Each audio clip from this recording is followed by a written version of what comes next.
Thank you so much, Madam Speaker, for giving me this opportunity to also debate and make contributions on this finance bill. Madam Speaker, I rise to, from the beginning, I say that I reject this finance bill. Madam Speaker, the reason as to why I'm saying I'm rejecting the finance bill, not just rejecting partially, but in totality. Because, Madam Speaker, this is a finance bill that from the onset, there is always increased taxation, item by item, detail by detail, up to the end. I want to say, Madam Speaker, because I recognize that we were advised by the Honorable Speaker Wetangula that we can present our contributions based on linkages, based on our opinions, based on the budget, and based on the finance bill that is current on the table. Madam Speaker, I want to say that as Kenyans, first and foremost, we were disappointed with the presentation that was given by the PS Treasury. Madam Speaker, I want to say that Kenyans keenly listened to how revenue was going to be generated to fix what is proposed in the budget. Madam Speaker, I want to say that Kenyans were left shocked because what was proposed, one of the things was we raised revenue because we want to sort out our pending bills. Madam Speaker, it is on the floor of this House that we were told that we have to wait for consolidation of the pending bills in this country by October. For that reason, Madam Speaker, I reject even the reason as to why we are increasing the taxes so that we can foot our pending bills.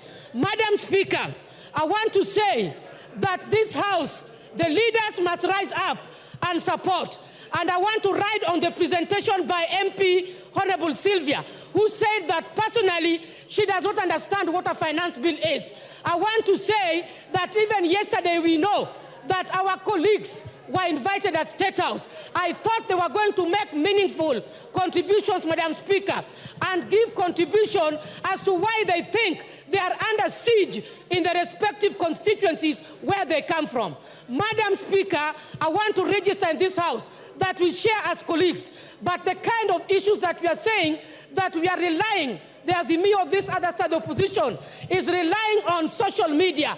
Why did they choose to act, Madam Speaker, on the social media by telling us along the corridors that all the things you were arguing about, we have dropped? Madam Speaker, that was bread issue. Madam Speaker, the taxation of the motorcycle, which means they are also conflicting and contradicting what they are saying, Madam Speaker. Why did they also choose to act on the issues of social media? Why did they choose to respond to the Fourth Estate? Madam Speaker, I want to say that public participation needs to be redefined in this House. Yesterday, when we watched over the television, Madam Speaker, I saw a desperate minority whip.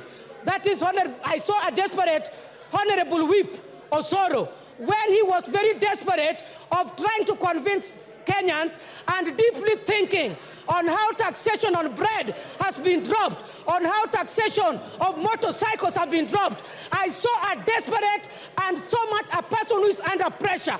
Madam Speaker, I want to say that we must stand firm on the floor of this House and rise beyond numbers. Issues of numbers does not arise when we are talking about finance bill. Madam Speaker, I want to say that finance bill 2023 can equally be applicable on this budget that we want to appropriate. Madam Speaker, I want to say that there must be progression on how we generate our taxes. Madam Speaker, private sectors, I wish you gave me one more minute, Madam Speaker. Madam Speaker, I have valid points. Kindly, I'm requesting for 1 minute, Madam Speaker. Thank you so much. Being a woman speaker, you know very well the problems we have. I've transversed in these industries. Private sectors are key. If they migrate from this country, we must take care of their interests. When we talk about zero rating, we go to standard rating. We are talking of exempt. The final sufferers are consumers. President Yoweri Museveni said that Kenyans must learn to produce and manufacture their raw materials. Where is this in finance bill?